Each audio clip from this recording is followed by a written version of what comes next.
tienen que no dejar acumular tema, ya tienen que empezar a estudiar. Porque esto, y aquí nos falta acumulaciones y nos falta pigmentos, sí señor, acumulaciones y pigmentos. Bueno, entonces quedamos en exudados, ya sabemos que la diferencia entre exudado y transudado o edema es que en los exudados tenemos leucocitos, ¿cierto?, que acompañan el proceso inflamatorio. El primero que tenemos aquí es un exudado seroso. En ese cuadro diferencial, hablando de exudado seroso, pues es dentro de la temporalidad de agudo.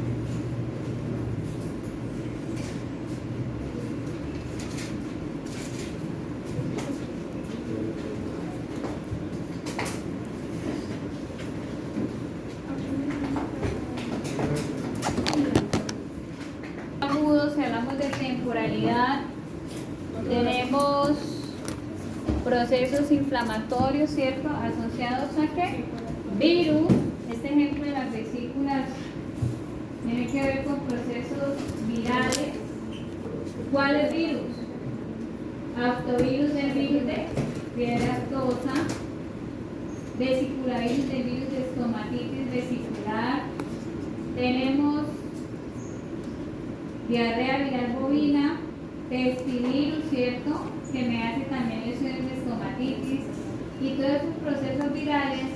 Lo primero que el polvirus, que evaluamos también, recuerden que ellos hacen una degeneración hidrópica inicial, y luego de la degeneración hidrópica, cuando se rompe la célula, se separa el estrato de la epidermis, y esa separación se llena de un líquido seroso. ¿Por qué? Porque las células están sufriendo degeneración hidrópica. Ese contenido de una ampolla o vesícula, ¿cierto?, se caracteriza por ser un fluido seroso, translúcido, es incoloro, generalmente es acuoso. Lo mismo pasa cuando se forman las famosas ampollas por trauma. Entonces el roce constante hace la lesión vesicular o ampollosa, además de estos virus.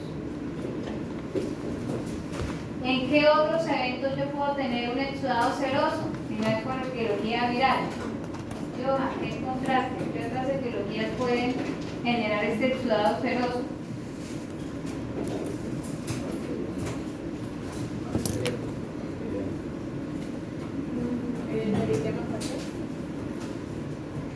Bacteriano, ejemplo.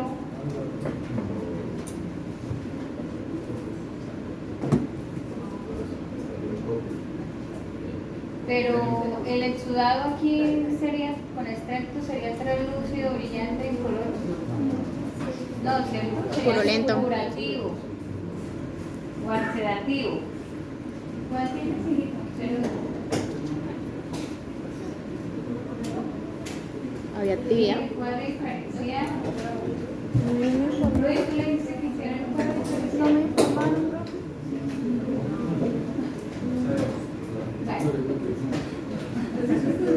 Entonces, cuando yo tengo una lesión, como está diciendo Katy, con un eritema facial, lo que pasa es que en esta imagen, como todavía el animalito está con lana, ¿cierto?, no podemos ver el eritema, que es esa lesión rojiza intensa cutánea.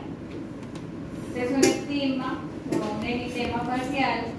Generalmente está asociado a lo que mencionamos ahí, que es una dermatitis fotosensibilizante. Eso es una dermatitis fotosensibilizante. ¿Asociado a qué? A sustancias fotodinámicas.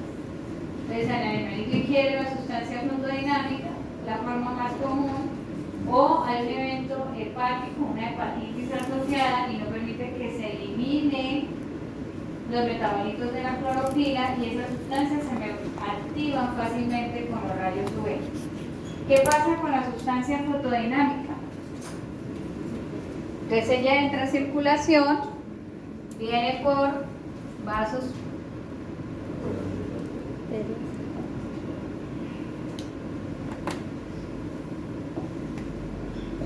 Viene por la luz de los vasos sanguíneos, pequeñas arteriolas como esta, vénulas y algunos capilares, entra en contacto con los rayos UV y esta sustancia fotodinámica se activa. Esa activación, ¿cierto? Cuando hay esa interacción entre los rayos UV y la sustancia fotodinámica, pues va a generar que se establezca la respuesta inflamatoria, que es lo que estamos viendo alrededor de los vasitos sanguíneos. Estas células son linfocitos, algunas plasmáticas, es un infiltrado perivascular, acá es un infiltrado de tipo moderado, y la permeabilidad vascular en este caso es lo que hace que el líquido plasmático vaya hacia el intersticio, produciendo ese exudado seroso. ¿Qué estamos viendo clínicamente en el paciente? Tumefacción de la piel, esto es lo normal, ¿cierto? Aunque ahí ya lo crece, aquí tenemos la necrosis en la naricita, en el área del plano nasal se ve más, y tenemos la tumefacción de la piel, y la tumefacción de la piel. ¿Qué decíamos aquí cuando se me activaban entonces las sustancias fotodinámicas con los rayos UV? Se produce la inflamación más radicales libres, ¿cierto? ¿Qué me hacen los radicales libres? Lesionar también los vasos más la respuesta inflamatoria y generar lesiones hidrópicas o tumefacción celular o una degeneración hidrópica en la célula, y es ahí cuando existe la cantolisis y viene el proceso de necrosis que estamos viendo en el borde auricular y aquí en las ventanas nasales y en el plano nasal. Entonces el eritema se me vuelve una lesión necrotizante, vean. ¿Y eso de las manos se queda así? ¿O solamente es como...? Úlcera, termina, se cae la lana, se ulcera y hay necrosis, ¿cierto? Muy seguramente sí, por la irritación va a haber prurito, ¿no? Pero es más por la lesión inflamatoria. Un ejemplo también de exudado seroso es la quemadura solar que sufren los humanos, ¿cierto? Que sufrimos los humanos a exposiciones de varias horas al sol. ¿Cuál es el proceso de lesión por la exposición solar? Enrojecimiento de la piel, Desprendimiento. ahí es donde hablamos de acantólisis, ¿cierto? Ahí debería observarse la formación de vesículas y luego hay desprendimiento de la epidermis, parte de la epidermis. Muy similar a lo que está pasando en este animalito, pero por sustancias fotodinámicas donde interactúa la radiación solar para que se activen esas sustancias y produzcan la inflamación. El exudado hialino amorfo celular que estamos viendo alrededor de los vasos son leucocitos que están acompañando la inflamación, es lo que me produce el exudado seroso. Tenemos otro evento asociado al exudado seroso y vamos a volvernos un momentico hacia atrás, y son los procesos infecciosos virales que ingresan por aerosol, es decir, por vía respiratoria superior o vía aerógena, ¿no? Gotitas infecciosas. Entonces tenemos muchos virus: herpes virus, adenovirus, ortomixovirus, coronavirus respiratorio, circovirus, peste virus, y bueno, ustedes hicieron por allá en microbiología un cuadro diferencial de patologías virales, si no estoy mal. Por ahí lo veía haciendo cuadritos diferenciales. Esos virus respiratorios los vamos a trabajar con más detalle el otro semestre. Acá solo sabemos que ingresan vía erógena, irritan el epitelio respiratorio de manera general, y en las fases iniciales de un cuadro viral, llámese perro, gato, vaca, ternero, equino, ave, humano, se van a inflamar, ¿cierto? Glándulas serosas que están en ¿dónde?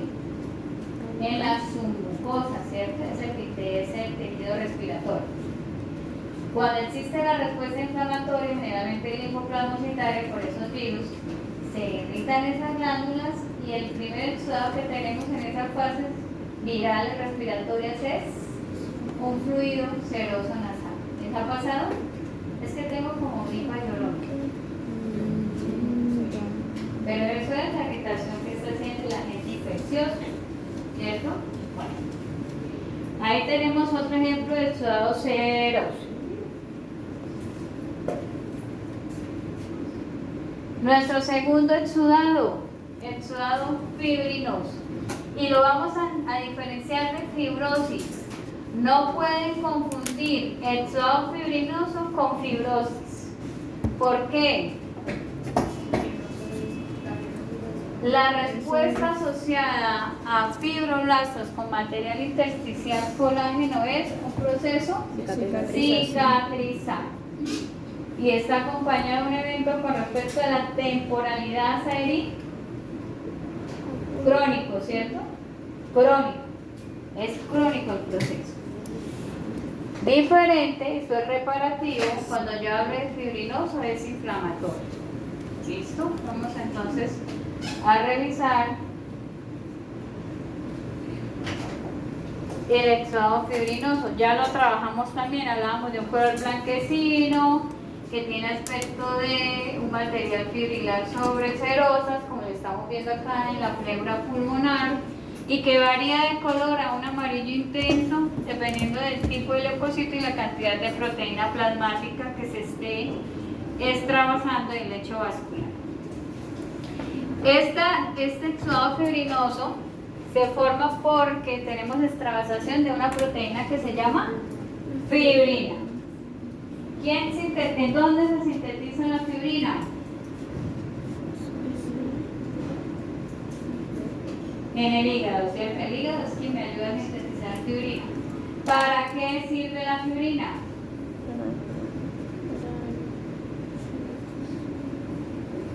En el sistema de coagulación es la que me forma ¿qué? El coágulo, ¿cierto? Es aquella la que hace que se polimerice el fibrinógeno y se me forme trombo o coágulo intravascular.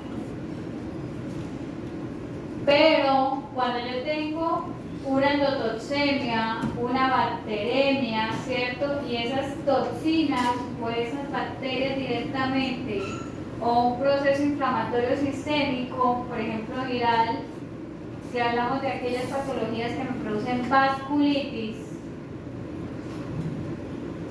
togavirus, ¿cierto? Por ejemplo, esos procesos inflamatorios vasculares pueden generar que esa proteína fibrilar pase del lecho vascular hacia las cerosas. Esa toxina de esa pasтерela que yo estoy viendo ahí, esa pasterela hemolítica o esa magenia hemolítica, genere permeabilidad vascular y esa fibrina se extravase y se deposite sobre cerosas. Busquen rápidamente en sus celulares enfermedad de Glasser. Miremos cuál es el agente. ¿Allá? Glasser, con doble S, Glasser. El que le encuentre primero me dice.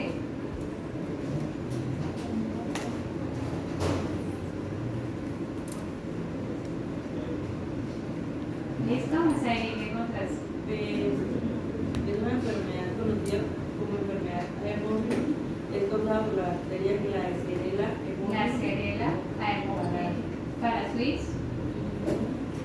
Y es realmente común en las vías respiratorias superiores de los cerdos. ¿Qué lesiones produce? Miren las imágenes. A ver, Julián, ¿qué cosa es? Sobre la cerosa. Aquí, amplía esa imagen. Poliartritis, meningitis, Septicemia, ¿y de qué tipo son las inflamaciones de la poliartritis? Meningitis fibrinosa. ¿Qué otro nombre recibe la enfermedad de Glasser? ¿Qué otro nombre recibe la enfermedad de Glasser? Policerositis porcina, ¿cierto? Es una ¿Y qué significa policelositis? ¿Poli qué es? Varias, ¿cierto? Varias. Cerosas, todo lo que es mesotelio. ¿Qué es el mesotelio? Lo que me forma las cápsulas, la pleura, el recubrimiento del mesenterio, del peritoneo, ¿cierto? Todas las cerosas. Pero en esta enfermedad de Glasser, esta policelositis se acompaña con exudado de qué tipo en las imágenes que tenemos. ¿Qué exudado?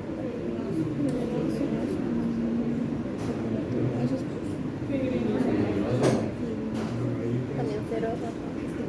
¿Cómo se ve el exudado? ¿Cómo se ve el exudado? Un material blanquecino, amarillento y fibrilar. Forma pequeñas fibrillas sobre las cerosas.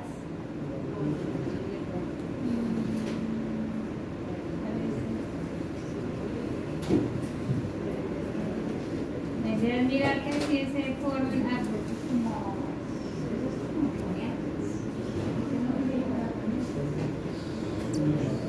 esta la podemos compartir. Y ahí tenemos el hígado, sobre el hígado, si quieres compartir sobre el hígado del exudado fibrinoso blanquecino, sobre el vaso fibrinoso blanquecino, sobre el peritoneo fibrinoso blanquecino, muy similar a eso que estamos viendo acá, de esta pleurobronconeumonía fibrinosa, es necrotizante además, y es por Mannheimia hemolítica o anteriormente conocida como Pasteurella hemolítica. Eso es lo que estamos viendo en esta imagen de la cercanía. Pasteurella hemolítica, o ahora llamada Mannheimia. Mannheimia se escribe H. M-A-N-H-N, Mannheimia. Ahora, la mastitis que estamos viendo ahí, ¿cierto?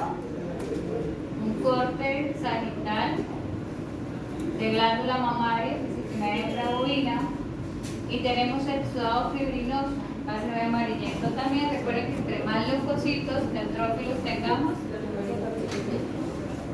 es fibrinonecrotizante, es hemorrágico, pero también tenemos el componente ahí de fibrina, ¿no? Estrepto, estafilo, como lesión primaria. Cuando hablamos de cronicidad, nosotros hablábamos de adherencias pleurales, ¿se recuerdan? Como ejemplos. Aquí está el proceso del exudado fibrinoso, que además es hemorrágico en esta imagen, me está generando adherencias pleurales que están tendiendo a ser una lesión de qué carácter? Julián, temporalidad de esa lesión es sobre el arco postal donde dice círculo. Y temporalidad crónica, ¿no? Porque hay fibrosis, y ahí tenemos el ejemplo de la fibrosis y el exudado fibrinoso. De la fibrosis y el exudado fibrinoso. Johan, ¿qué necesitas? Pregúntale. Entonces ahí tenemos en el círculo lesión crónica, genera adherencias, y la lesión primaria, que es el exudado fibrinoso. ¿Cómo se ve histopatológicamente este exudado fibrinoso? Miren que aquí debería no se ve tan amarillento, pero sí hemorrágico. Y recuerden que inicialmente hablábamos de exudados modificados o mixtos, ¿cierto? Es hemorrágica la lesión para este ejemplo. Pleuritis fibrinosa, diríamos que es la pleuritis, pero también hay pleurobronconeumonía en equinos, como se cita acá, Streptococcus equi, generalmente asociada a Streptococcus equi. ¿Cómo se ve por histopatología? Tenemos un material hialino amorfo celular, lo que ustedes llaman un color rosado, ¿cierto? Material hialino amorfo celular. Tenemos el agente infeccioso, que son colonias bacterianas, ¿cierto? Colonias bacterianas. Y tenemos los leucocitos, que en este caso el predominio es de neutrófilos. Entonces, bacterias, leucocitos y el material fibrilar, que es hialino amorfa celular. Esto es la fibrina. Esto es la fibrina. Y ahí tenemos el agente infeccioso. Este animalito hizo bacteremia porque está ahí en pleura. ¿Cómo llegó a pleura esta bacteria? ¿A través de qué estructura llegó esa bacteria? Lecho vascular, ¿no? Lecho vascular. Estos son los dos. Sí. Alcance. Era una temporada crónica. Sí. Bueno, esta estructura que tenemos acá de base, ¿cierto? Lóbulos pulmonares, parte de lóbulos pulmonares, sí señor. Y esa estructura que tenemos aquí es parte pericardio. Pericardio, sí señor. Entonces tenemos pericardio y pleura pulmonar. Ahí donde dice como esa esquinita del pulmón, ese pulmón está inflamado. Pero si nosotros observamos el pericardio, ¿cierto? Es donde más exudado fibrinoso hay. ¿Qué está pasando hacia el área del arco costal? Este debe ser región ya esternal, ¿cierto? Donde de arriba debe ser esternón. ¿Qué está pasando ya con estas zonas de acá? ¿Cómo llamaríamos ese proceso ahí? Fibrosis, ¿cierto? Tenemos el exudado fibrinoso más un proceso ya fibrosante, es decir, crónico reparativo.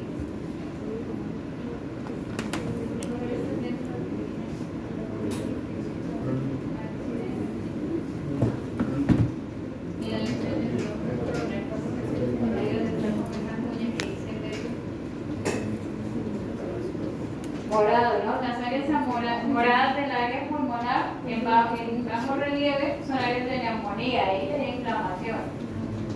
Entonces también tenemos una pastenela. Ese es un pulmón de un bovino porque el bovino tiene septación interlobular pulmonar. Anatómicamente ustedes reconocen que eso es de un bovino. Y es una pastelera muy tóxica la que nos puede estar haciendo este tipo de lesión. Entonces acá tenemos saco pericárdico, el exudado fibrinoso y arriba lo que les mostraba la anemia. Polibacilosis séptica en aves, ¿cierto? Los sacos aéreos, ¿cómo estarán los sacos?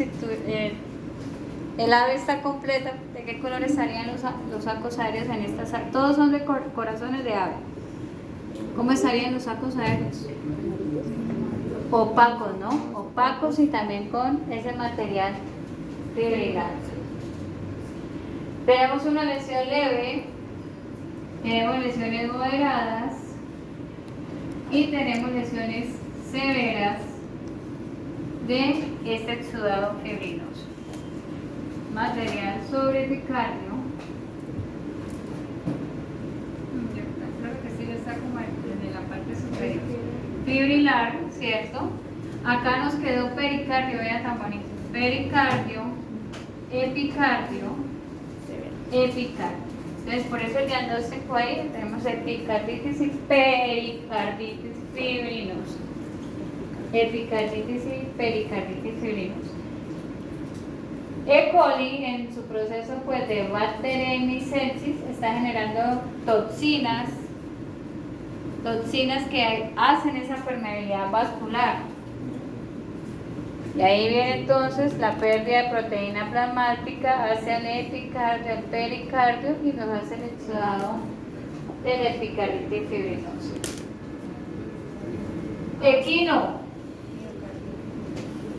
Equino.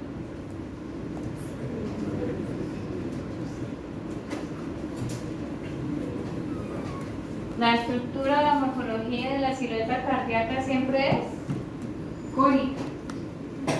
¿Qué morfología tiene esa silueta cardíaca? Redondeada, ¿cierto? Lo que me está indicando que este corazón, ¿qué adaptación está haciendo? Hipertrofia, ¿cierto? ¿Y qué está pasando en el saco pericárdico? Cianosis. ¿Qué tenemos en el saco pericárdico aquí? Exudado, ¿cierto? Que puede ser en este caso fibrinoso, es necrotizante y es hemorrágico. ¿De qué colores son los pulmones, José? Cianótico. Púrpura, ¿cierto? Están cianóticos. asociado a pérdida del intercambio gaseoso, ser violáceos congestivos,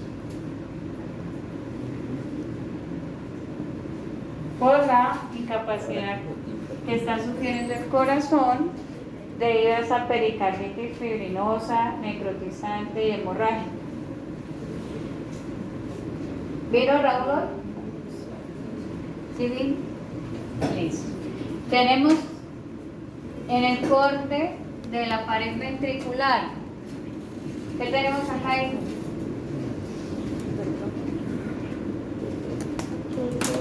Se está engrosando la pared. ¿Qué se está reduciendo en esta área? El espacio ventricular, ¿cierto? Hay hipertrofia, pero se reduce el espacio ventricular. ¿Qué está pasando con el exudado fibrinoso? ¿Cómo se ve el pericardio? Estructuralmente, ¿cómo es? José, ¿cómo es el saco pericárdico? Una bolsita delgada, ¿cierto? Translúcida, lisa, brillante y es fluctuante, porque ella ¿qué debe hacer? Adaptarse al bombeo cardíaco, a la función cardíaca, ¿cierto? Pero si en lugar encontramos un exudado fibrinoso, hemorrágico, ¿cómo será esa resistencia del saco pericárdico? Restringe el funcionamiento del bombeo cardíaco, es restrictivo. Y ahí es donde viene el proceso de adaptación. Con más detalles en patología sistémica hablaremos de eso. ¿Listo? Por ahora dejémoslo así.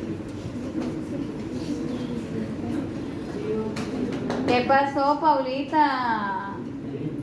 No te asustes, Paulita. ¿Qué pasó, Paulita? ¿Eso fue risa nerviosa? ¿Sí?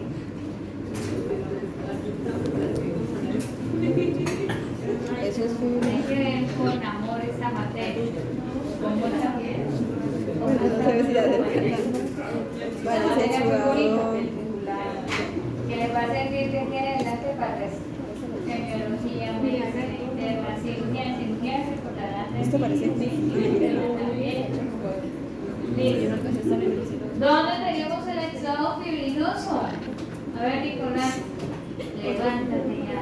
Ahí me nos ayudas a señalar dónde está el exudado fibrinoso. ¿Sobre qué está ese exudado fibrinoso, Nico? Pero eso es intestino. ¿Sobre qué está, Nico, ese exudado fibrinoso? Sobre serosa intestinal, sí señor. ¿Qué otros cambios, sobre todo circulatorios, tiene esa lesión de la pared intestinal, esa serosa? En general, el color, ¿cómo se ve? Muy rojizo, lo que indica que hay hiperemia, ¿cierto?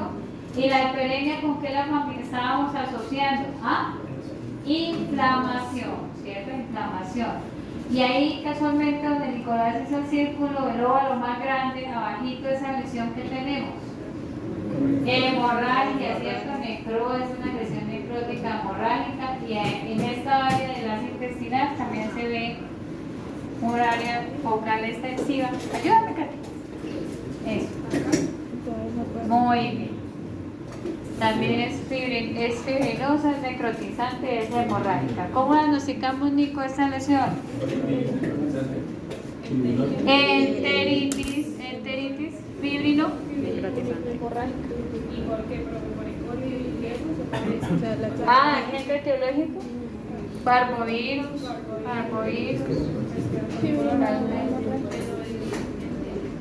Es una enteritis fibrinosa, necrotizante y hemorrágica. El purulento ya lo explicamos, señora. ¿Preguntas? No. Pero yo no alcanzo a ver en el seroso. O sea, no sé cómo se identifica el seroso. El seroso, cuando nosotros tenemos una lesión inflamatoria serosa, es la inflamación con un fluido translúcido. Cuando ustedes se forman una ampolla por el zapato, ¿cierto? Cuando se rompe o cuando hacen pesas o cuando van y le ayudan al papá allá en la finca y HHC, o cuando hay quemaduras. Generalmente el perrito faldero le pasa eso, ¿no? Cuando se rompe la vesícula sale ese líquido acuoso. El perrito faldero que siempre está ahí detrás de la dueña de la casa, que está en la cocina, que va para el patio y vuelve a la cocina y a la pobre señora se le voltea la sartén y ahí viene a quién le cae el aceite. Al perrito faldero. Y ese perrito faldero generalmente tiene la zona de la quemadura en el área dorsal. Y queda ahí sin pelito para toda la vida, ¿cierto?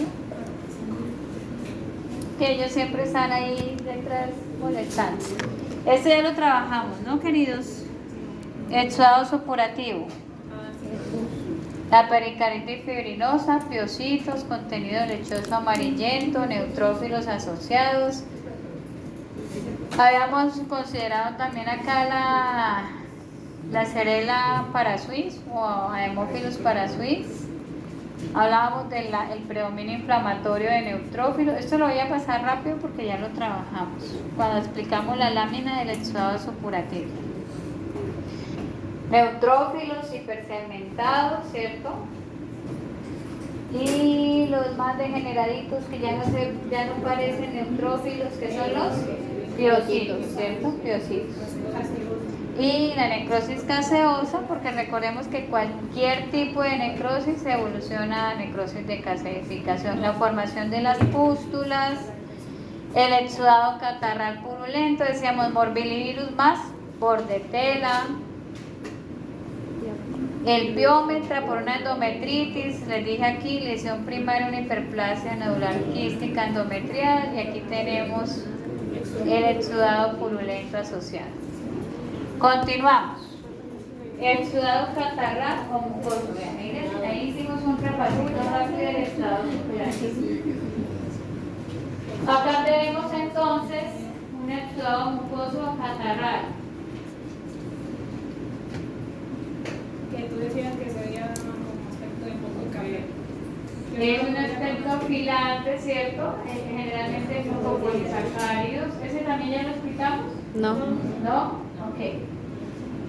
En el mucoso o catarral, entonces acá tenemos la participación de glándulas también mucosas, de la submucosa. ¿En qué estructura, Julián, tenemos glándulas submucosas? En tráquea, ¿en dónde más? Esófago, ¿cierto? Pulmón también puede ser, ¿no? El exudado. En pulmón tenemos unas bronquios, sí, en bronquio glándulas mucosas, en la submucosa. Y también tenemos unas células que se llaman células claras, que producen moco. Tenemos células claras. Esta es Que son estructuras generalmente forman esa capa de moco que recubre el epitelio mucociliar. ¿Para qué les sirve el epitelio respiratorio? Producir moco y cubrir el epitelio mucociliar. Para que atrape esas partículas infecciosas y las cilias barren el moco con el patógeno adentro. Se precipita y sí queda atrapado. No puede llegar al espacio bronquialveolar, si no nos da neumonía, bronconeumonía. Kaki estaba describiendo ahorita el aspecto filante del moco, ¿no? Entonces hacemos esta prueba de la pinza. Si tenemos un fluido dentro de una luz, en este caso traqueal, tomamos la pinza, pinzamos el contenido y si tiene este aspecto o esta consistencia, ¿cierto? Ya sabemos que el exudado es catarral. Ahí tenemos un exudado mixto porque en el fondo ahí se ve la hemorragia, ¿cierto?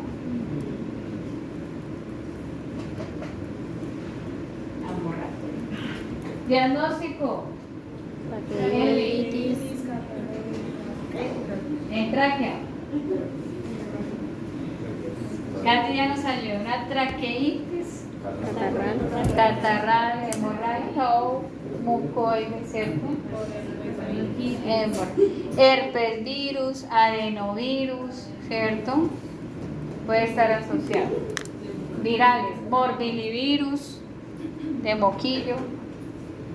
Recordemos que si nosotros preguntamos diagnóstico de enfermedad, hablamos de moquillo.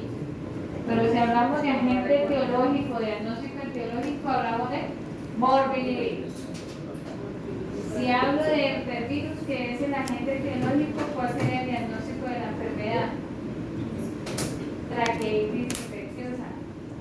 Si es una vaca sería rinotraqueitis viral bovina. Si es un equino por herpesvirus sería rinoneumonitis viral equina. Y así sucesivamente diferentes nombres va recibiendo el herpesvirus de acuerdo a la especie que va enfermando. ¿Qué estamos viendo, observando en la imagen de la izquierda? ¿Qué tipo de exudado tenemos ahí, Alejandro? ¿Qué tipo de exudado? Yo sé que está indispuesta de sal. ¿Qué tipo de exudado tenemos ahí? Catarral, pero está modificado el color. Es blanquecino. ¿Quiere decir que hay un exudado también? Subcurativo. Es catarral purulento, ¿cierto?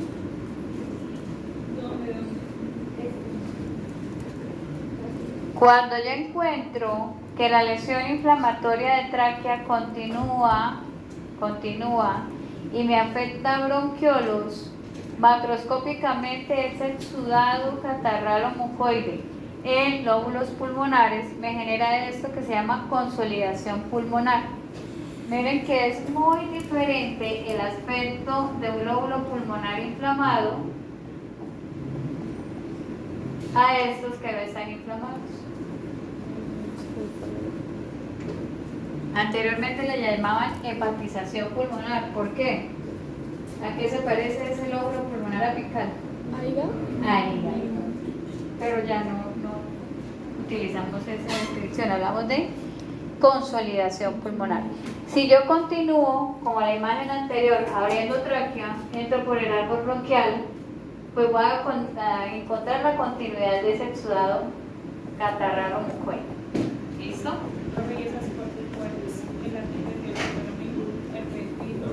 Pasterela principalmente, sí, pasterela. Los dos, puede ser pasterela multosa. Él me hace ese exudado solita, me hace el exudado mucoide y también que sea de aspecto blanquecino. O sea, si es bronconeumonía catarral, es lo que tú dices que hay consolidación pulmonar. Si es bronconeumonía, sí, catarral. Hay consolidación pulmonar, sí señor. Y si solo es rinitis catarral. Membranas mucosas respiratorias de conducción o vías respiratorias aéreas superiores, que antes se le llamaba así. Ahora ya se llaman vías de conducción aérea. Esto cada rato le cambian los nombres a las cosas. ¿Qué pasa cuando ustedes se van a viajar y se van para la costa? Y se encuentran con el huevo que están como de dos ambromedales. Les da algo que se llama gastroenteritis del viajero, ¿cierto? Generalmente por el colon. Y empieza entonces un cuadro gastrointestinal de diarrea. ¿Qué aspecto tiene esa diarrea? Es acuosa, ¿cierto? Es líquida. Generalmente cuando se inflama la porción, sobre todo la transición entre la lesión anatómica del ilio y el colon, ya esa diarrea tiende, o la materia fecal tiende a presentar moco. Hay contenido mucoide. ¿Qué pasa aquí con estas enteritis que se me vuelven de aspecto mucoide? ¿Qué células me ayudan a producir ese moco de esos cuadros gastrointestinales? Las células células caliciformes, ¿cierto? Y glándulas intestinales, caliciformes en este caso. Entonces, ¿qué necesitamos corroborar aquí? Todo eso es un fluido, ¿cierto? Un fluido translúcido. Tenemos algo de materia fecal que es líquida, no tiene consistencia. Hacemos la prueba del pinzado y debemos tener un contenido de aspecto mucoide, filante, consistente para determinar si es un exudado o no catarral. Acá tenemos una enteritis. Los virus, coronavirus, rotavirus, pueden hacer este tipo de enteritis de tipo catarral. Acá en esta imagen, me dice que es el colon de una vaca. ¿Qué adaptación están sufriendo? Pregunta. ¿Qué adaptación están sufriendo las glándulas intestinales? Gabriela me va a ayudar a identificar cuál es la adaptación. ¿Cuáles son los tiempos que nos ayudan a producir moco? Ahí está. Gabriela, ¿qué adaptación está sufriendo la glándula donde puse los dos iguales? Hiperplasia. Estamos en un momento en el número que Celular. de células de enterocitos, en este caso gran cantidad de células caliciformes.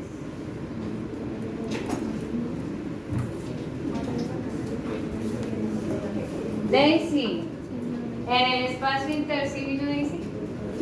Listo. En el espacio intersticial, ¿qué predominio inflamatorio estamos observando, Daisy? Predominio inflamatorio o leucocitario. ¿Qué células leucocitarias están viendo y son basófilas? Con escasos citoplasmas, sí señora, son linfocitos. Tenemos un infiltrado linfocitario intersticial entre cripta y cripta intestinal. Ahora sí, Mariana, ¿cuál es el diagnóstico? Colitis catarral. Vamos a ver cómo se ve en el exudado catarral por histopatología. Entonces, en el exudado catarral se ve hialino amorfo celular. Hialino amorfo celular. La única diferencia con el exudado fibrinoso es que acá no tenemos esa estructura fibrilar que tiene el exudado fibrinoso. Aquí es homogéneo, hialino. Hablamos de hialino. Si ustedes se quieren acordar que el hialino es rosado, hagan esa similitud. Pero no me van a escribir, se ve rosado. Tienen que decir se ve hialino. Colitis entonces es linfocitaria catarral. ¿Sí se entiende?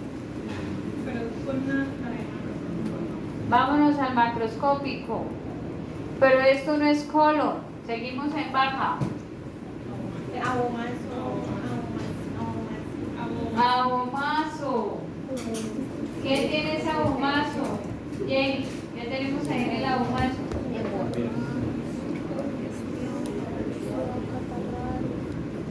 Esa mucosa, ¿de qué color se ve normalmente la mucosa del abomazo? Rosadita. Rosadita, ¿cierto? Rosadita. Ahí una mucosa color rosada. ¿De qué color me está viendo? Rojo y como amarillo. Rojiza, que me está indicando. Hiperemia, ¿cierto? Una lesión difusa hiperémica, pero que además de hiperemia también tenemos unas áreas en bajo relieve que se ven casi negruzcas, donde hay úlceras y hemorragia. Hay lesiones también de distribución multifocal hemorrágicas. Y si ustedes ven, el flash hizo un efecto sobre un material que tiende a verse muy brillante, ¿cierto? Si hago la prueba de la pinza y es de consistencia afilante, ¿qué tipo de exudado tenemos ahí? Es catarral. Es catarral. Tenemos una omacitis, le sumamos algo más, Jenny, al diagnóstico, a esa omacitis, le agotaron las restricciones de las camas, agotaron al piso. Pero hay necrotizante. Si hay úlceras, por eso no puede poner la homocitis superficial. Es hemorrágica, muy bien, ¿qué más? Catarral, muy bien, ¿qué más? Necrotizante. Ulcerativa o necrotizante, ¿cierto, Rudy? Ulcerativa o necrotizante. Qué nombres tan raros, tan largos, ¿cierto? Pero vean, en las bronconeumonías, en los patrones de neumonías, ¿Y esa por qué se pudiera ir? También por salmonela. ok. Vean, bronconeumonía, se acordarán de esta que acabamos de trabajar. Que es una pleurobronconeumonía fibrinonecrotizante. Solo con esta nos divertimos con el nombre, ¿cierto? Y hace parte de un patrón neumónico. Ahorita, el otro semestre, también vamos a hablar de neumonías. ¿Qué vas a acabar? Yo tenía, me perdí. Yo anoté la que te decía de... ¿Dónde? Bueno. ¿Qué está pasando en esta mucosa? Vámonos para el exudado que es hemorrágico. ¿Cómo se generará o cuál es el proceso que vamos a encontrar aquí para que el exudado sea hemorrágico? Ruptura vascular, ¿cierto? Ruptura vascular. Pero no siempre necesitamos que exista una ruptura, algo más fácil, inflamación perivascular, ¿cierto? Que además de que me genere el estado seroso, antiurinoso, se pierdan ¿qué? Eritrocitos. Vasculitis, infiltrado perivascular, ¿cierto? Puede hacer que se pierda esos eritrocitos del lecho vascular hacia el intersticio. Puede ser. Los caballos de carrera, los equinos de carrera, hipertensión, fragilidad vascular, los caballos, los árabes, ¿cierto? Los cuartos de milla, sobre todo los cuartos de milla, o las presiones cardíacas, ejercicio intenso y predisposición también de esa raza, y ellos pueden hacer rápidamente después de una carrera epístasis. O hemorragia nasal, ¿sí recuerdan que lo habíamos visto en ejemplos de signos clínicos? Y aquí, una hipertensión. Si tengo un cuadro de Richter, anaplasma o avesia, en común ellos, ¿qué le hacen a las plaquetas? Eso se llama trombocitopenia, que se bajen las plaquetas, ¿cierto? Entonces hablamos de trombocitopenia. Un paciente trombocitopénico fácilmente tiende a ser hemorragias y puede generarme esos exudados hemorrágicos, meningios, intestinales. Ahí tenemos varias causas. Sin embargo, las profundizaremos en patologías circulatorias. Parvovirus canino, que me produce ¿qué enfermedad? Gastroenteritis.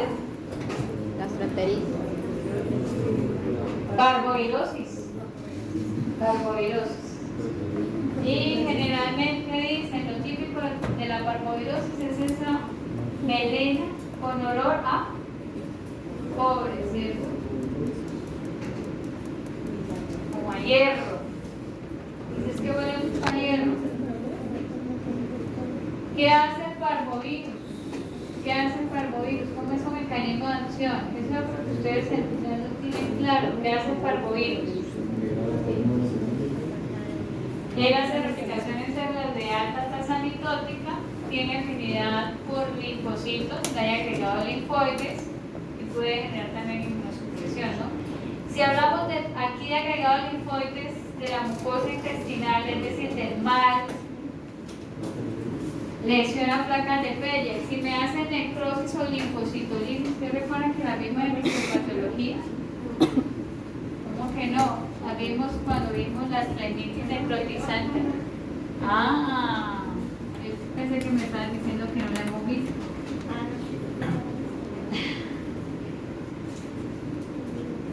Hace depresión linfoide porque hace necrosis de las células linfocitarias. Entonces ahí en mucosa, donde están las placas de Pelle, hace necrosis de las placas de Pelle. Si esto no fuera un perro, sino una baja, en el caso de diarrea viral bovina, ¿cierto? Me produce la misma lesión en placas de pecho. Si esto no fuera ni un perro, ni una vaca, sino un cerdo, salmonela es una lesión muy similar. Si esto no fuera ni un perro, ni una vaca, ni un cerdo, sino un caprino, un ovino, Clostridium me hace una lesión similar. Es una enteritis hemorrágica, ¿cierto? Generalmente los ovinocaprinos con Clostridium perfringens no presentan signos. Hay muerte súbita y una necrosis está en la hemorragia intestinal. En canino, los cachorros o pacientes o individuos no vacunados adultos pues hacen este cuadro de melena, ¿no? Melena. Pero, profe, usted no nos ha explicado por qué es que se da la hemorragia en parvovirus. Me imagino que se están preguntando. ¿Qué es lo que le hace parvovirus al intestino para que sea hemorrágica la lesión? Atrofia gravemente las vellosidades intestinales. Atrofia gravemente las vellosidades intestinales. ¿Qué se replica en las criptas intestinales? Si daña los enterocitos de la cripta, ¿cómo hay epitelización de la vellosidad? No hay, ¿cierto? ¿Qué le pasará a esas vellosidades intestinales si hay necrosis de las criptas? Se atrofian, porque la célula de la cripta es la que va reemplazando el enterocito que va haciendo el intercambio celular.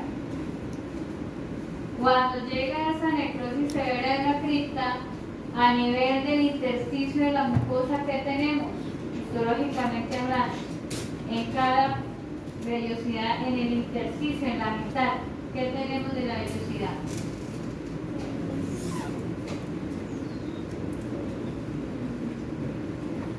Va a decir a la profesora. Vaso linfático, ¿cierto? Hay muchos capilares. Si se me pierde y se está atrofiando y no hay enterocitos, ¿qué queda expuesto? Vasos linfáticos, vasos capilares, arterias de la submucosa, y se está inflamado, entonces ¿qué vamos a tener? Hemorragias por diaferesis. Cuando está inflamado el vaso y empieza a haber extravasación de eritrocitos, como estamos viendo en esta imagen, se llama hemorragias por diaferesis, es decir, porque hay permeabilidad vascular. Les pregunto, parvovirus canino de la parvovirosis, ¿qué tipo de exudado inflamatorio, además de ese hemorrágico macro que estamos viendo, me produce en el intersticio de la mucosa intestinal?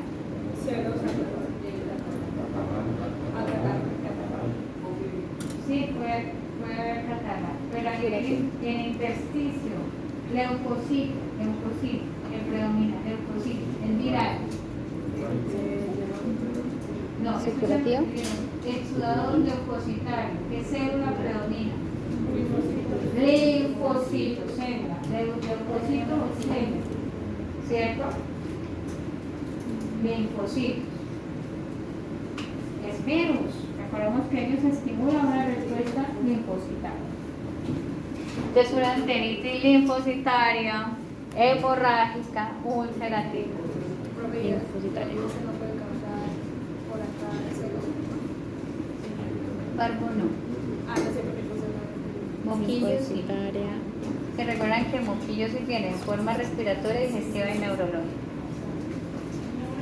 Con morbilidad. Y tenemos el exudado necrotizante. ¿Cuántos tipos de necrosis recordamos? Paula, mencióname uno.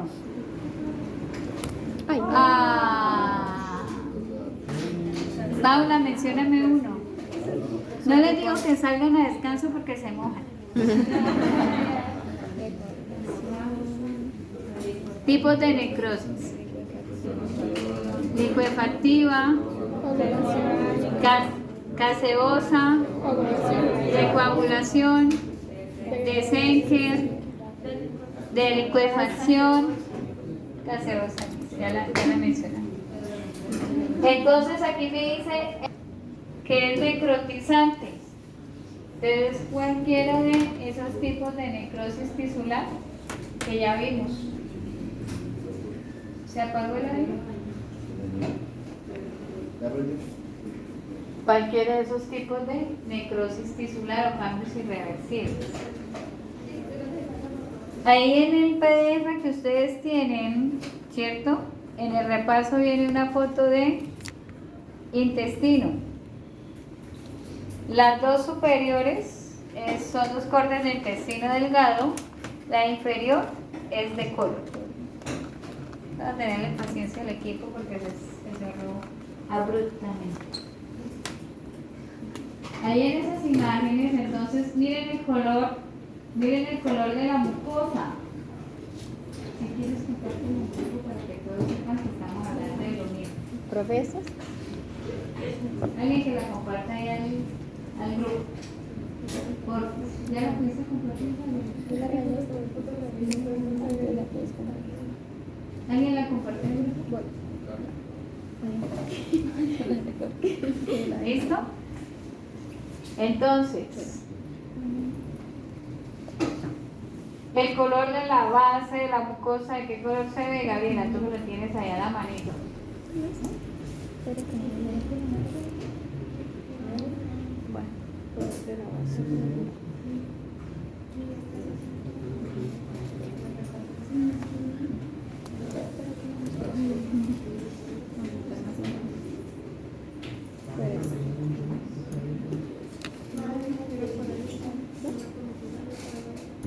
¿Ustedes se imaginan explicando patologías sin imágenes? ¿O fisiopatologías sin imágenes? Como nos tocaba antes, hablar muy negro. Hablar muy negro. ¿Los parciales? Las imágenes eran hablar.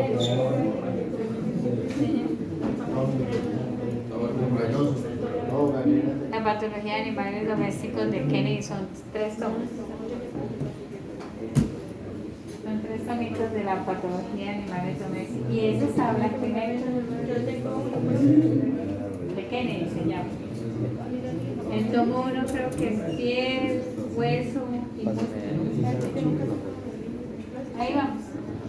Ese archivo lo pasó más Sí, pero dice que no hay internet. Vayamos en la conexión. Se cayó el internet. Sí, como el bajonazo apagó el servidor. Tenemos una base grisácea de la mucosa, color grisáceo, en las dos superiores, pero tiene una gran cantidad de lesiones puntiformes de color rojizo a marronáceo. Esos son focos de hemorragia. Pero en la parte superior tenemos, y sobre todo en el corte inferior del colon, no, pero no se ha conectado todavía. Pero no tiene internet. Parece que sí. Pero ahí no, ahí es lógico, parece que no está Creo que está conectado. pendiente de cuándo se llenan los Entonces tenemos un material, Pero ahora necesito sobre, mirar. les decía, sobre todo el corte inferior donde tenemos el colon.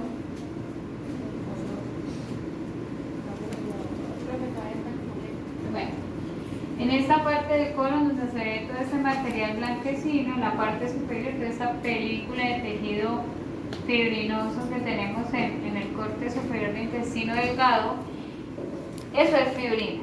Pero ¿qué me está recubriendo la fibrina? Todas estas lesiones ulcerativas necrotizantes, estas de aquí.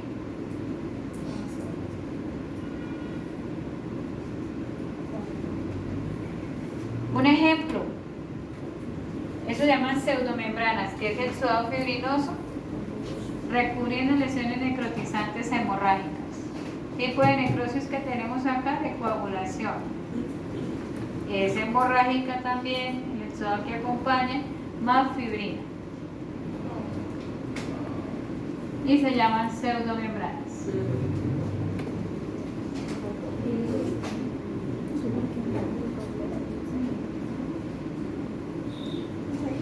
Cuando a veces tenemos lesiones por herpes virus, sobre todo en el caso de los humanos, ¿cierto?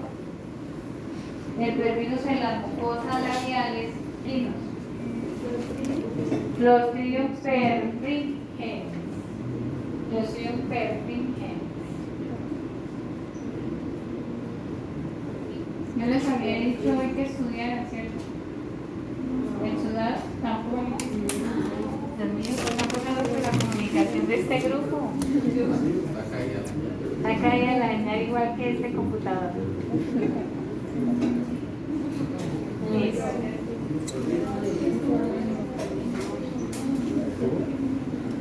¿Qué tipo de exudado estamos ejemplificando con esa gráfica, con esa imagen?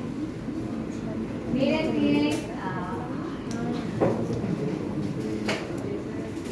Gigantes. Tenemos células gigantes.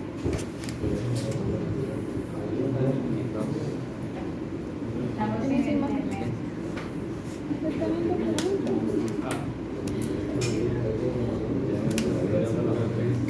Las células gigantes, ¿cierto? O macrófagos, que todo tiene su células gigantes. Ahorita puse ahora. Células gigantes.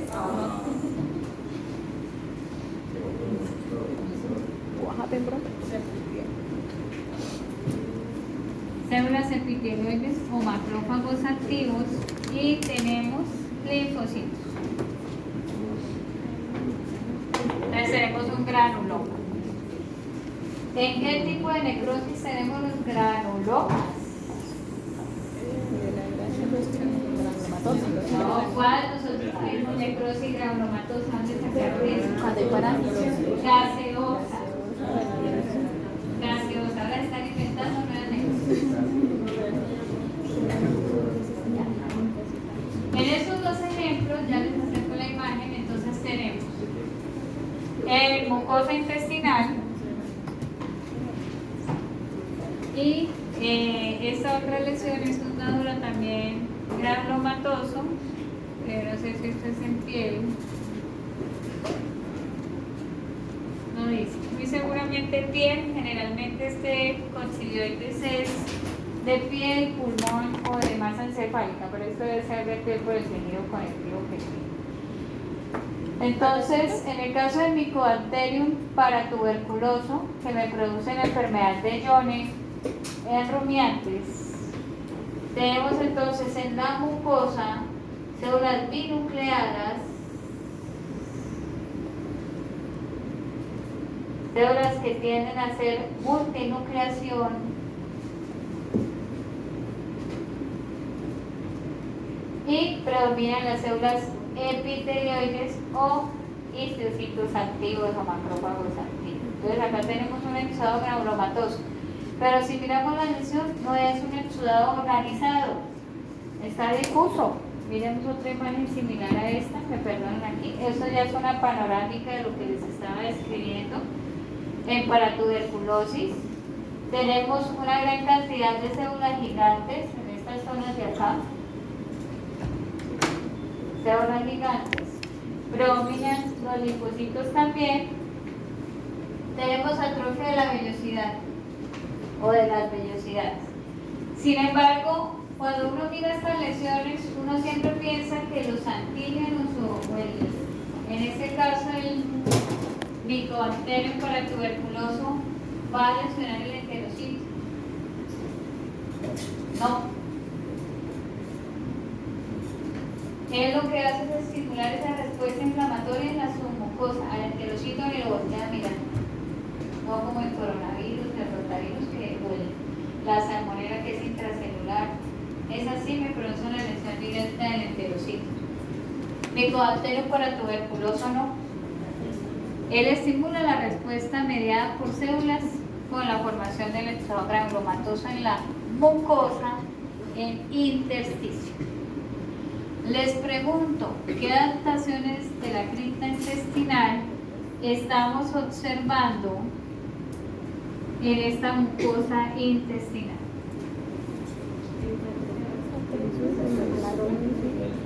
Hiperplasia. Hiperplasia en la cripta intestinal. ¿Qué está tratando de hacer esa cripta? restaure la vellosidad, la altura de la vellosidad intestinal, que todas están atrofiadas. Miremos con este exudado granulomatoso, José, ¿qué pasó? Macroscópicamente, ya me regreso a la imagen del hombro. ¿Cómo se ve?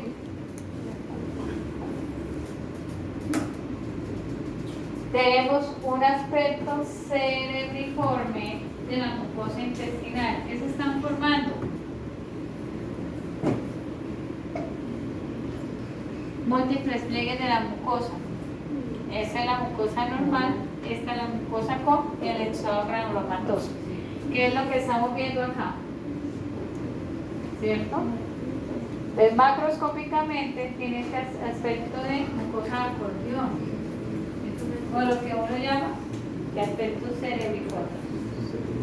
Sí, si uno acerca esta imagen y ustedes lo ven en el contexto, es una lesión difusa, ¿sí, señor?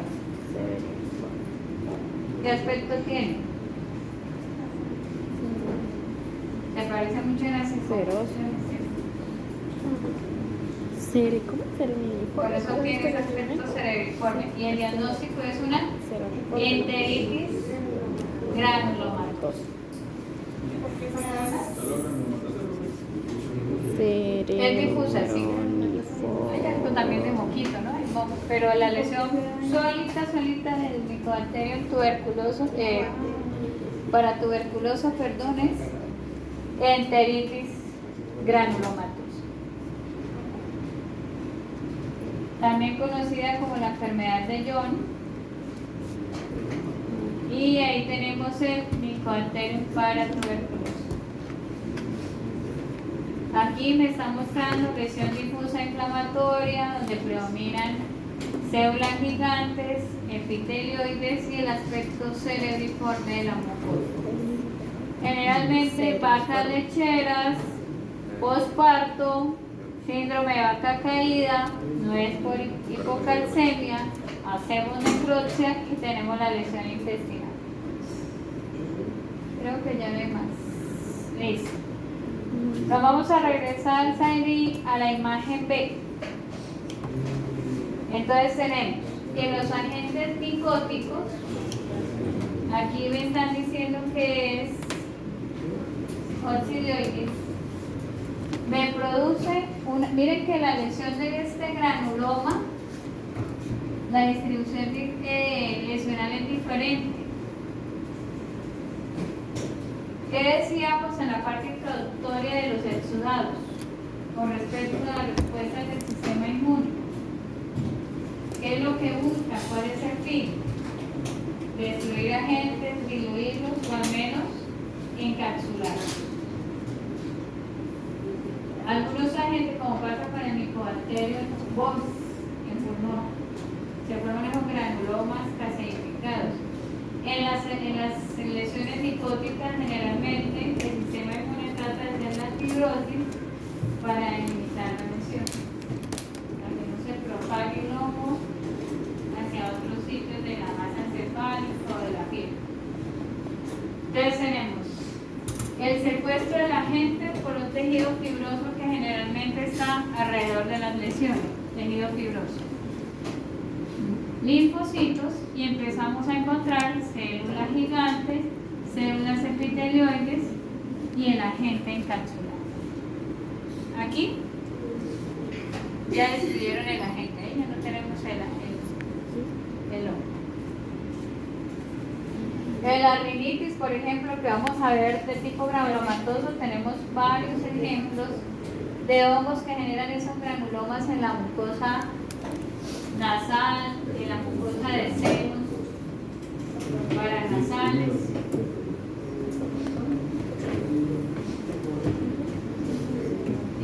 Peritonitis infecciosa felina, que es el diagnóstico de la enfermedad. Se nos está recordando acá arriba que tenemos peritonitis infecciosa húmeda y una peritonitis infecciosa con presentación clínica seca. Esta tiene las dos. Esta peritonitis infecciosa tiene las dos presentaciones clínicas. Pero ¿de qué exudado estamos hablando acá? ¿De qué veníamos hablando? ¿Cuál es exudado? Granulomatoso, ¿cierto? En donde Chaira tenemos los granulomas. ¿Cómo identificamos que ahí sí hay granulomas? Las lesiones nodulares circunscritas y son elevadas, ¿cierto? Ya los estamos viendo.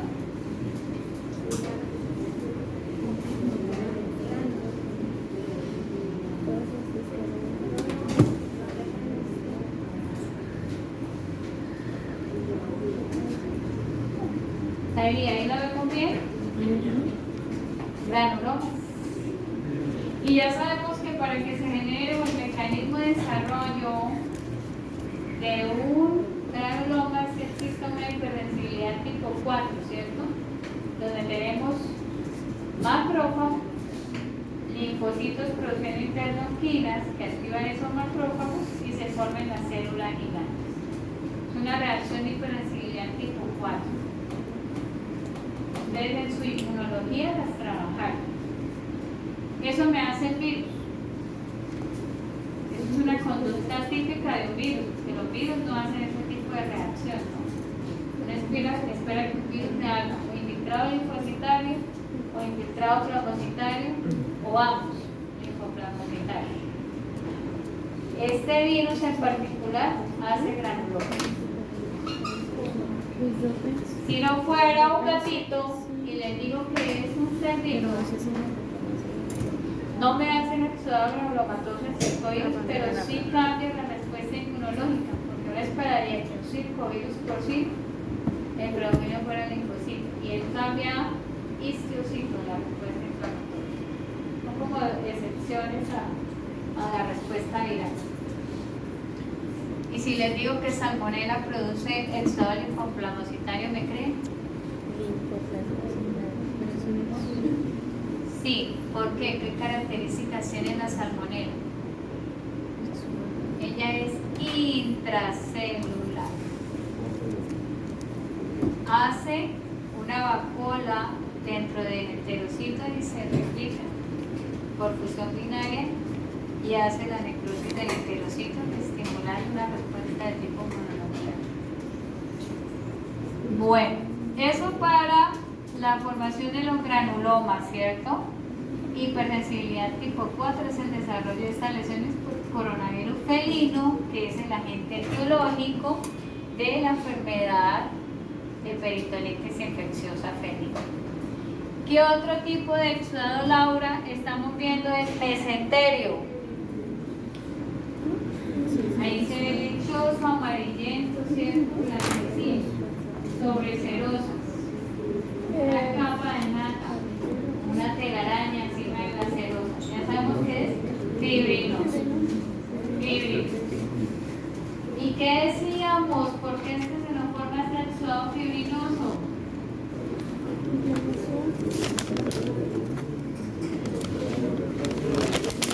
Permeabilidad vascular asociada a ¿qué? Inflamación perivascular o vasculítica. Tenemos varios. El seroso, el fibrinoso o el hemorrágico pueden generarse por el mismo mecanismo de acción. ¿Qué hace el coronavirus para producir ese exudado fibrinoso? ¿Cuál es el patomecanismo de desarrollo? Favorece la formación de complejos inmunes. ¿Qué es un complejo inmune? Julián, que te me estás quedando ahí medio dormido.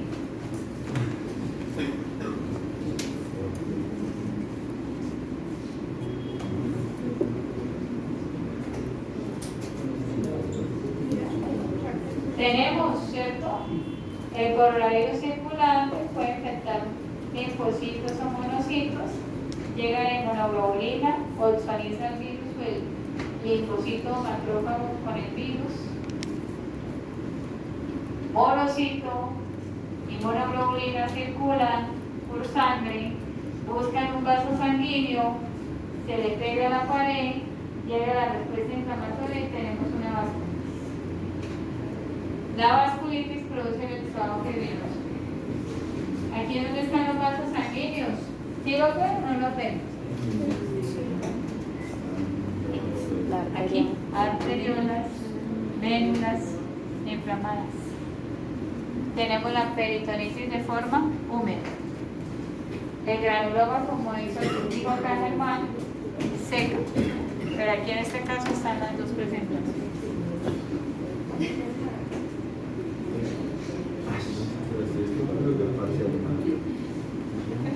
Aquí están ejemplificando la respuesta de isquiocitos binucleados.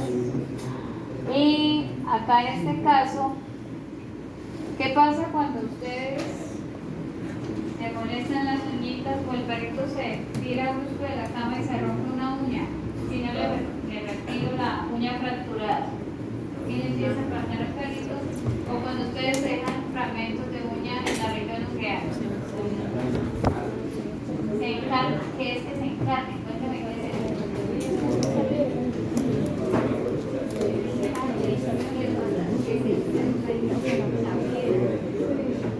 cubrir esa uña que está ahí sobrante.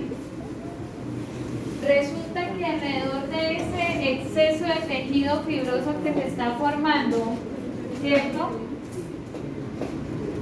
Se está formando es un granuloma. ¿Duele o no duele? Sí. Duele.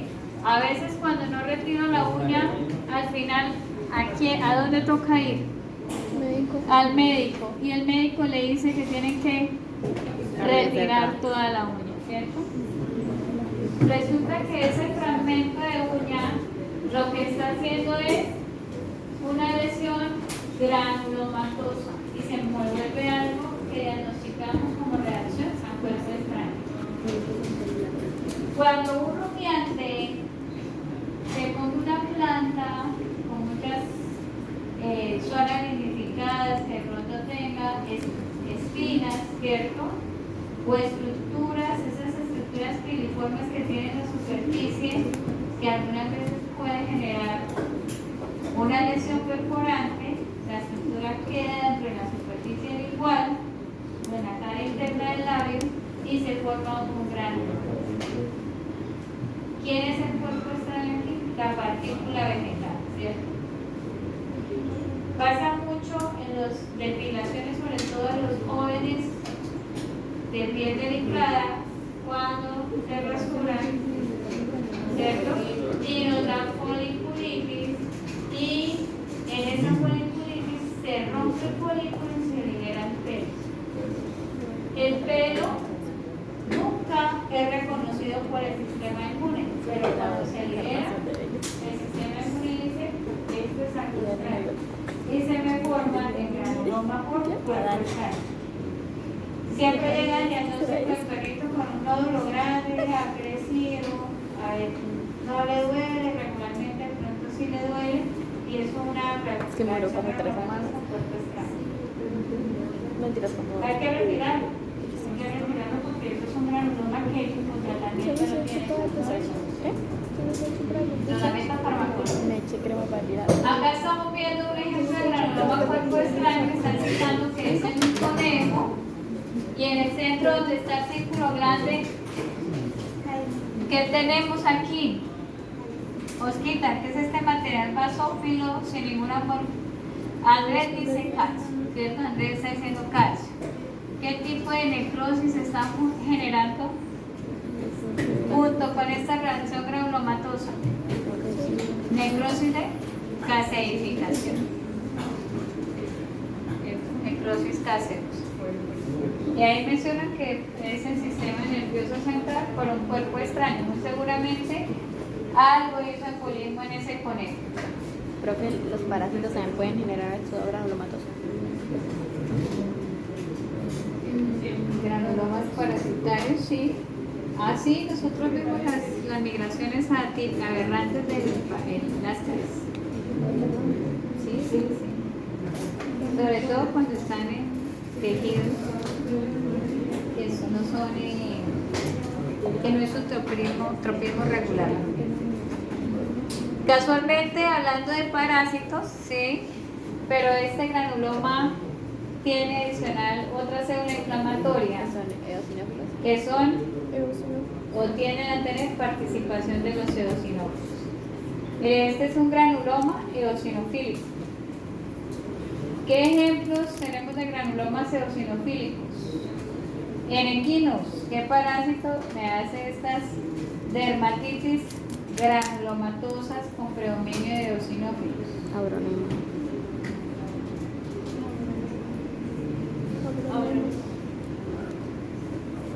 Comisura labial, zona de la región inguinal, abdominal.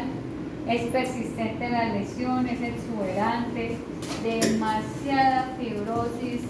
A veces tiende uno a sospechar que es un sarcoma, ¿cierto? Ya sabemos que es un sarcoma, ¿no? ¿Quién me recuerda que es un sarcoma?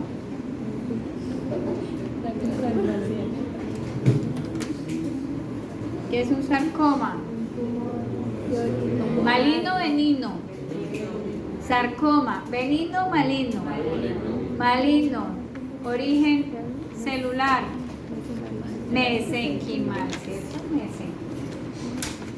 Corte transversal del agronema, células epitelioides, ¿cierto? Que están formando entonces o van a formar las células gigantes, y tenemos los eosinófilos. De ahí se está formando la célula gigante. Entonces tenemos un granuloma eosinofílico, y aquí viene el ejemplo de los parásitos. Lo que pasa es que generalmente solito está la presencia de los eosinófilos. Pero siempre que haya parásito hay eosinófilo, ¿cierto? Sí. Sí.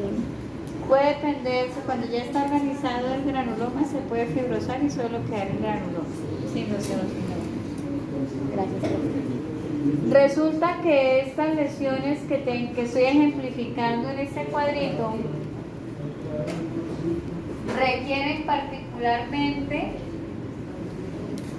histopatología. ¿Cómo identificar? Bueno, también yo puedo hacer un cuadro hemático, ¿no? Si tengo este granuloma eosinofílico activo, los eosinófilos tienden a aumentarse, ¿cierto? Pero la histopatología es certera. Ejemplos donde tenemos un exodático eosinofílico. En felinos tenemos algo que se llama el complejo eosinofílico felino. Profesor, ¿qué es? El complejo eosinofílico felino genera algo que se llama úlcera indolente o placa eosinofílica.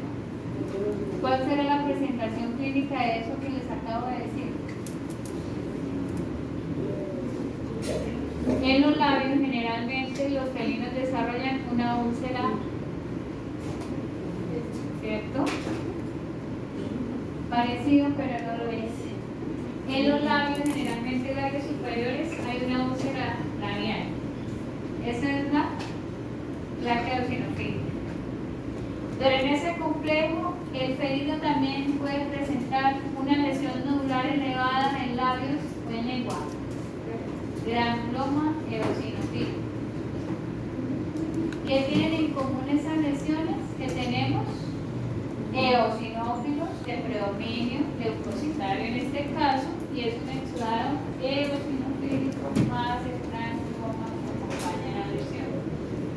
Y hay una tercera presentación del complejo eosinofílico felino, que es la dermatitis eosinofílica.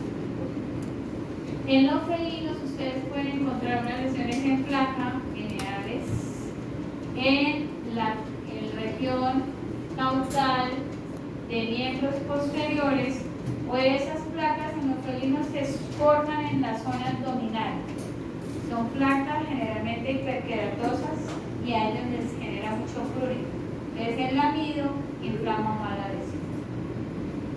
¿Listo?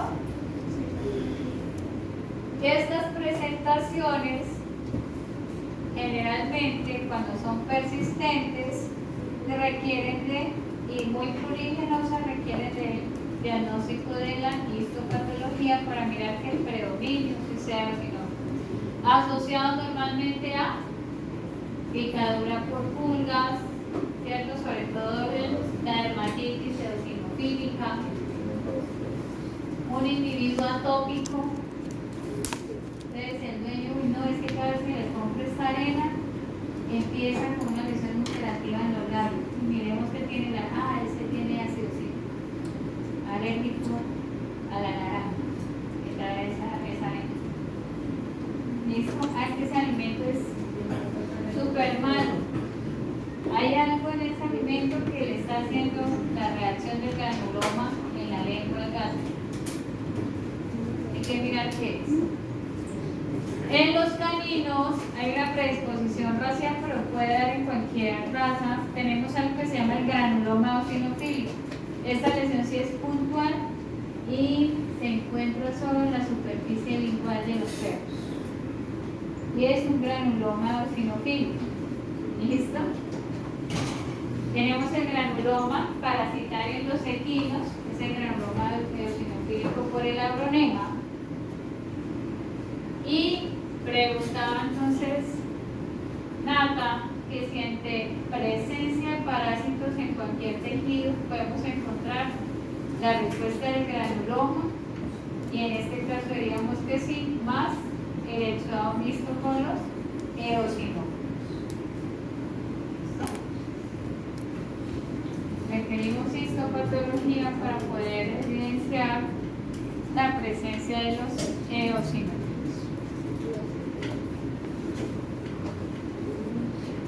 Ahora sí, Mariana, esta lesión de gingivostomatitis felina, sí, linfoplasmocitaria felina, es una lesión persistente y, como dice su nombre, ¿qué exudado particularmente acompaña esta lesión? Linfoplasmocitaria, ¿cierto? Es una lesión donde el niño dice, no, el gato está hipersalivando, tiene halitosis, está irritable, agresivo, no come. Entonces el dueño ya sabe qué pasa cuando no come, ¿cierto? Es una lesión hiperémica hemorrágica en el borde gingival. Borde gingival. ¿Tiene frío? Puede afectar para que caminen un rato. Borde lingual, y aquí en esta imagen no lo estamos viendo, pero me afecta arco palatino, donde están las tonsillas. Puede haber compromiso ulcerativo en la borde de los labios, queilitis, gingivitis ulcerativa, pero lo característico es esa hiperemia y hemorragia alrededor de los dientes, cerca del infundíbulo dental. Paciente que recurre, se trata, reincide, mencionan, bueno, vamos a hacer extracción de los dientes, buena respuesta en algunos casos. Miramos, es positivo a calicivirus, es positivo a rotavirus respiratorio, es positivo a retrovirus de virus de inmunodeficiencia, de leucemia. Hay que primero descartar esas etiologías virales, porque eso se pueden hacer calicivirus, rotavirus respiratorio, retrovirus, gingivostomatitis linfoplasmocitaria. ¿Puedo subir el video pasado? Gingivostomatitis. Siempre lo subo porque si lo dejo ahí no me va a hacer el otro por el espacio. Gingivisto. ¿Qué célula predomina? La de la derecha de la imagen. Linfocitos y plasmáticas. Esas son las que predominan. Generalmente, ¿qué es lo que pasa a veces cuando los clínicos le envían a uno muestras para citología de estas imágenes, de estas lesiones? El clínico hace una impronta de esa lesión. Generalmente no es diagnóstica porque vamos a encontrar muchas células muertas, porque hay úlcera, gran cantidad de eritrocitos, y no se imagina la cantidad de colonias bacterianas que se encuentran en esa muestra. Lo ideal es biopsiar, realizar biopsia de esa lesión. En esa zona hay mucho material contaminante y secundario a la lesión primaria.